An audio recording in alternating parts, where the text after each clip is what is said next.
मधुबन के बाबा, मधुबन के बाबा मुरली वाले, आपका क्या कहना, आपका क्या कहना। ओम शांति। आज 9 जून 2026 के साकार मधुर महावाक्य हैं। आज मीठे मीठे बाप दादा बोले, मीठे बच्चे, बाप के साथ उड़ने के लिए कंप्लीट प्योर बनो, संपूर्ण सरेंडर हो जाओ। ये देह मेरी नहीं, बिल्कुल अशरीरी बनो। बाबा ने कहा, मीठे बच्चे, बाप के साथ उड़ने के लिए कंप्लीट प्योर बनो, संपूर्ण सरेंडर हो जाओ। ये देह मेरी नहीं, बिल्कुल अशरीरी बनो। बाबा ने आज प्रश्न पूछा कि ऊंची मंजिल पर पहुंचने के लिए कौन सा डर निकल जाना चाहिए। तो उत्तर में बाबा ने कहा कि कई बच्चे माया के तूफानों से बहुत डरते हैं। कहते हैं, बाबा तूफान बहुत हैरान करते हैं, इनको रोक लो। बाबा कहते, बच्चे ये तो बॉक्सिंग है। उस बॉक्सिंग में भी ऐसा नहीं कि एक ही ओर से वार होता रहे। अगर एक 10 थप्पड़ मारता तो दूसरा 5 तो जरूर मारेगा। इसलिए तुम्हें डरना नहीं है। महावीर बन विजयी बनना है, तब ऊंची मंजिल पर पहुंच सकेंगे। पुल्ली का गीत है, दर पर आए हैं कसम लेके। ओम शांति। बच्चों ने गीत सुना। जरूर गीत में कोई रहस्य भरा हुआ है। जो रिकॉर्ड खरीदकर बाप बैठ इनका अर्थ समझाते हैं। इसको कहा जाता है जीते जी मरकर बाप का बनना, बाप का बनने के बाद टीचर का बनना, और टीचर के बाद फिर मेजॉरिटी गुरु करते हैं। क्रिश्चियन लोगों को भी जब बच्चा पैदा होता है तो क्रिश्चियनाइज करते हैं, गुरु की गोद में जाकर देते हैं। और फिर पादरी हो या कोई भी हो, पादरी तो क्राइस्ट नहीं हुआ ना, तो कहेंगे उनके नाम पर हम क्रिश्चियन बनते हैं। तो अभी तुम बच्चे पहले बाप के बनते हो, अशरीरी बनते हो। हमारा तन मन धन जो कुछ है वो बाबा को अर्पण करते हैं। जीते जी मरते हैं, अर्थात हम आत्मा उनके बनते हैं। यह बुद्धि में रहना है। जो भी मेरी वस्तु है, मेरा शरीर, मेरा धन दौलत संबंधी आदि जो कुछ हैं, सबको भूलते हैं। और मरने के बाद सब भूल जाता है ना, तो कितनी बड़ी मंजिल है।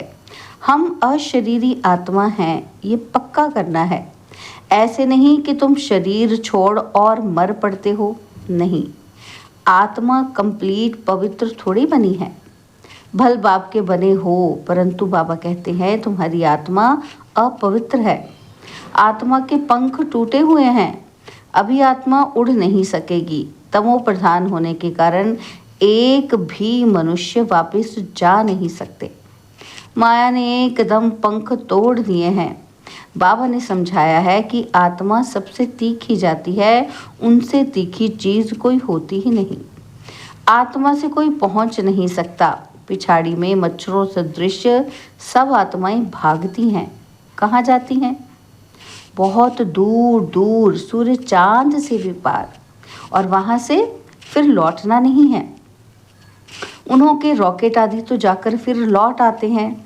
सूर्य तक तो पहुंच नहीं सकते। तुमको तो उनसे बहुत दूर जाना है।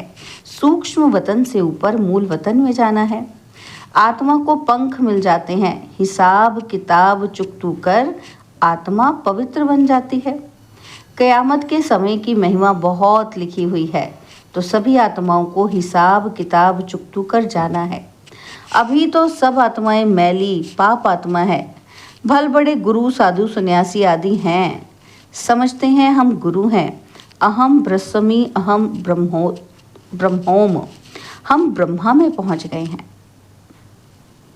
अब बैठे हुए हैं यहाँ। ब्रह्मा फिर कहाँ पहुंचे हुए हैं? अभी तुम जानते हो कि हम आत्माएं ब्रह्म में रहने वाली हैं, परंतु अभी वहाँ कोई भी जा नहीं सकते। सब आत्माएं यहाँ पुनर्जन्म लेती हैं। यह बेहद का ड्रामा है। सब एक्टर्स को पार्ट बजाने वहाँ से आना ज़रूर है। सबकी आत्माएं स्टेज पर आई हैं। जब विनाश का समय होता है तो सब आ जाते हैं। वहाँ रहकर क्या करेंगे? एक्टर बिगर पार्ट बजाए घर में थोड़ी बैठ जाएगा। नाटक में ज़रूर आना पड़ेगा। वहाँ से जब सब चले जाते हैं तब फिर बाप सबको ले जाते हैं। बाप कहते हैं मैं भल यहाँ हूँ तो भी आत्माएं आती रहती हैं, वृद्धि को पाती रहती हैं नंबरवार, और फिर तुम जाएंगे भी नंबरवार। सारा तुम्हारी अवस्था पर मदार है, इसलिए तुम्हें मरजीवा बनना है। हम आत्मा हैं ये निश्चय करना मेहनत है। बच्चे घड़ी घड़ी देह अभिमान में आकर भूल जाते हैं। देही अभिमानी तब रहेंगे जब कंप्लीट सरेंडर होंगे। बाबा ये सब आपका है, मैं भी आपका हूँ। ये देह जैसे कि हमारी नहीं है, इनको मैं छोड़ देता हूँ। बाबा मैं आपका हूँ। बाबा कहते हैं मेरा बन और सबसे ममत्व मिटा दो। बाकी ऐसे नहीं कि यहाँ आकर बैठ जाना है। तुमको अपना धंधा दौरी करना है, घर संभालना है, बच्चे को कर्जा उतारना है माता पिता का, उनकी सेवा का उजूरा देना है। माँ बाप की पालना का कर्ज चढ़ता है बच्चों पर। तो अब बाप तुम्हारी पालना कर रहे हैं। शुरू में जो भी आए थे सबने झट सरेंडर कर दिया, अपने पास कुछ नहीं रखा, सरेंडर किया। उस धन से तुम बच्चे भारत को पावन बना रहे हो। भारत ही बिल्कुल पवित्र था। भारतवासियों जैसा पवित्र सुखी कोई हो नहीं सकता। भारत सबसे बड़ा तीर्थ है जहाँ पतित पावन बाप आकर सारी सृष्टि को, पतितों को भी पवित्र बनाते हैं। अभी यह तत्व आदि सब दुश्मन है। अर्थक्वेक होगी, तूफान लगेंगे क्योंकि तमो प्रधान है। नेचुरल कैलेमिटीज आएंगी, बहुत दुख देंगी। इस समय सब दुख की चीजें हैं, सतयुग में है सब सुख की चीजें। वहाँ ये तूफान व गर्म वायु आदि कुछ नहीं होता। तुम्हारे में भी ये बातें बहुत थोड़े ही समझते हैं। आज हैं कल नहीं है तो कहेंगे कुछ नहीं समझा। भल यहाँ आते हैं परंतु सब कायम थोड़े ही रहते हैं। यहाँ से गए 10 दिन के बाद समाचार लिखेंगे कि बाबा फलाने को माया खा गई। ऐसा होता ही रहता है। छोटे फूल बड़े हों तो उसमें फल आ जाएं, उनमें फिर दूसरों को आप समान बनाने की ताकत रहती है, उनका फल निकलता है। बाप के बने फिर प्रजा भी बनानी है, वारिस भी बनाना है। पंडे बन बाबा के पास आए, बस हम पहुंच गए नहीं, मंजिल है बड़ी। कहते हैं माया के तूफान बहुत आते हैं, तुम बाप के बने हो तूफान तो आएंगे। कहते हैं बाबा हम आपके थे, आपसे वर्षा लिया था और फिर पुनर्जन्म लेते 84 जन्म पास किया, फिर आकर आपका बने हैं। मैं तो आपसे वर्षा लेकर छोड़ूंगा। तो ऐसे बाप को इतना याद करना पड़े और आप समान बनाए फल देना पड़े, नहीं तो फिर माला कैसे बनेगी? बाप का वारिस कैसे बनाएंगे? प्रजा भी चाहिए, वारिस भी चाहिए जो गद्दी पर बैठे। तो बाप के पास तो बहुत आते हैं, फिर फारकती दे देते हैं, बुद्धि का योग टूटा और खेल खत्म। कई बच्चे बाबा से आकर पूछते हैं बाबा अवस्था को कैसे जमाएं कि कोई तूफान ही ना लगे। इसका रास्ता तो बताते ही हैं कि बाप को याद करो। बाबा कहते हैं तूफान तो लगेंगे। बॉक्सिंग में ऐसा कभी देखा कि जो कोई एक ही थप्पड़ खाता रहे? ज़रूर दोनों में ही हिम्मत होगी। 5 थप्पड़ अगर एक लगाएगा तो 10 दूसरा लगाता होगा। तो ये भी बॉक्सिंग है।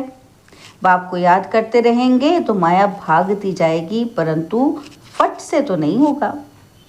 माया से कुश्ती लड़नी है। ऐसे मत समझो कि माया थप्पड़ नहीं मारेगी, भल कोई भी हो, बड़ी बॉक्सिंग है।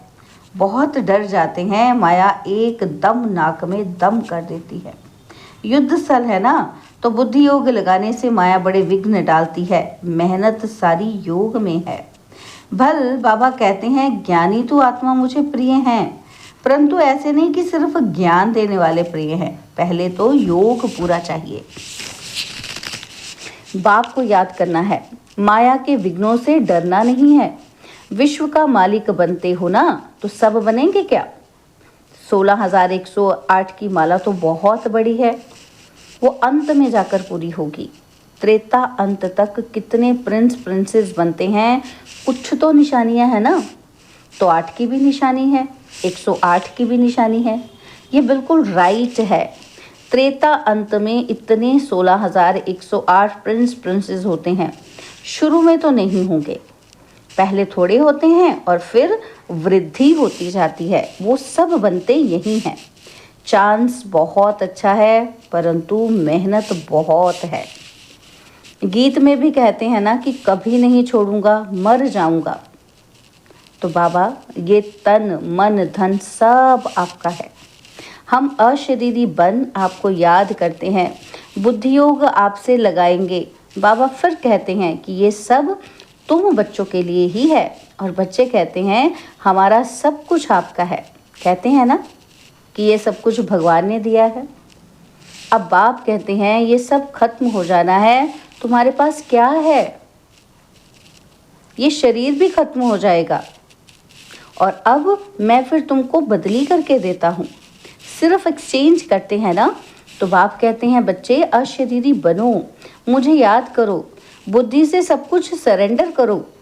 राजा हरिश्चंद्र की कथा है ना कि बोला अमानत रख दो। बाप कहते हैं इन सभी शास्त्रों आदि का सार तुमको समझाता हूँ। मैंने ही तुम्हें ब्रह्मा मुख के द्वारा राजा रानी बनाया था, फिर अब बनाता हूँ। कभी भी मनुष्य मनुष्य को गीता सुनाए, राजयोग सिखाए, राजा रानी बना ना सके, और फिर गीता सुनने से क्या फायदा? बाप कहते हैं मैं खुद कल्प कल्प आकर तुमको स्वर्ग का मालिक बनाता हूँ। हमारे बनेंगे तभी तो वारिस बनेंगे ना। तो जितना योग में रहेंगे उतना शुद्ध बनते जाएंगे। बाबा ये सब आपका है, हम तो ट्रस्टी हैं, आपके हुक्म बिगर हम कुछ भी नहीं करेंगे। शरीर निर्वाह कैसे करना है वह भी मत लेते हैं। अक्सर करके गरीब ही पूरा पोता मेल देते हैं, साहूकार तो दे ना सके। सरेंडर हो नहीं सकते, कोई विरला ही निकलता है। जैसे एक जनक का नाम है, बाल बच्चे हैं, जॉइंट प्रॉपर्टी है, तो वो अलग कैसे हो? साहूकार लोग अपनी प्रॉपर्टी निकालें कैसे जो सरेंडर हों? बाप तो है ही गरीब निवाज, तो सबसे गरीब माताएं हैं, और उनसे जास्ती कन्याएं गरीब है। कन्या को कभी वर्षे का नशा नहीं होगा, बच्चे को बाप की जागीर का नशा रहता है, तो वो सबको छोड़ फिर बैकुंठ का वर्षा लेना पड़े। दान हमेशा गरीब को ही दिया जाता है। भारत है सबसे गरीब, अमेरिका बहुत साहूकार है, उनको वर्षा देते हैं क्या? भारत सबसे साहूकार था, और कोई धर्म नहीं था, सिर्फ भारतवासी ही थे, एक भाषा थी। गॉड इज वन, मैं 171 धर्म वनवासा स्थापन करता हूँ। वन ऑलमाइटी, वन गवर्नमेंट स्थापन करता हूँ।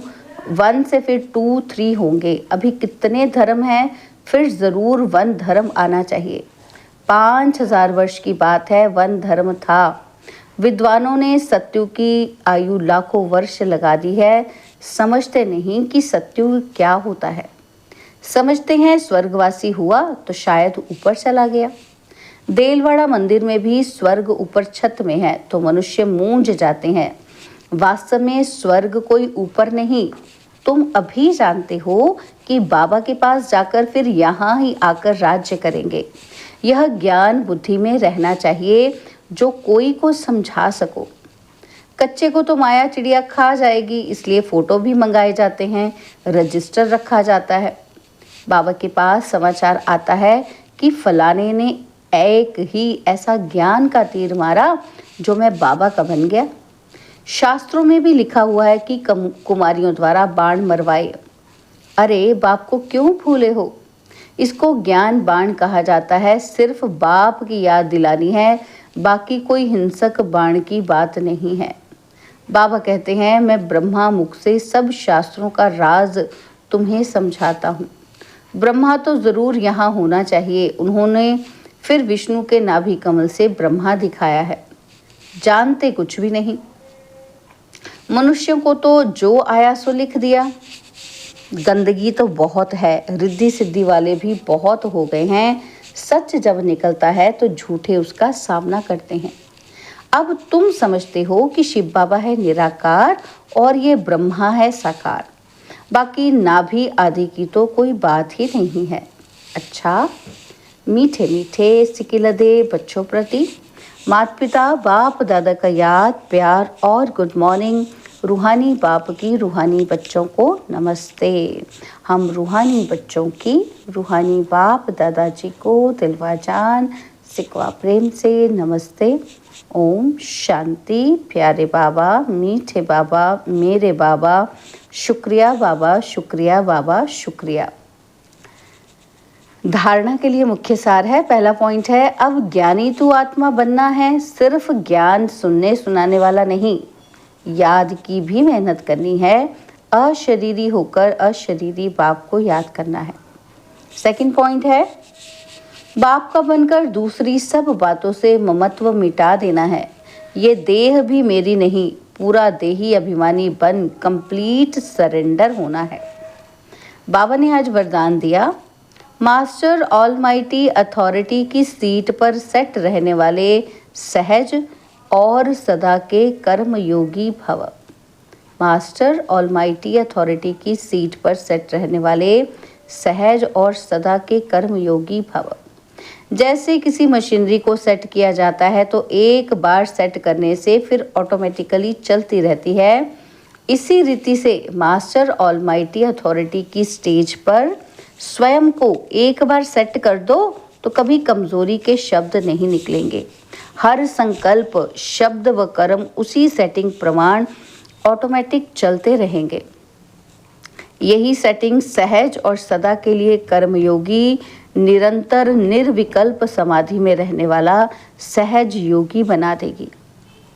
स्लोगन, मैं के बजाय बाबा बाबा कहना यही याद का प्रूफ है। मैं के बजाय बाबा बाबा कहना यही याद का प्रूफ है। तो इस महीने के अव्यक्त इशारे हैं, सदा हर्षित रहने के लिए अपनी नेचर को सरल बनाओ और सहनशील बनो।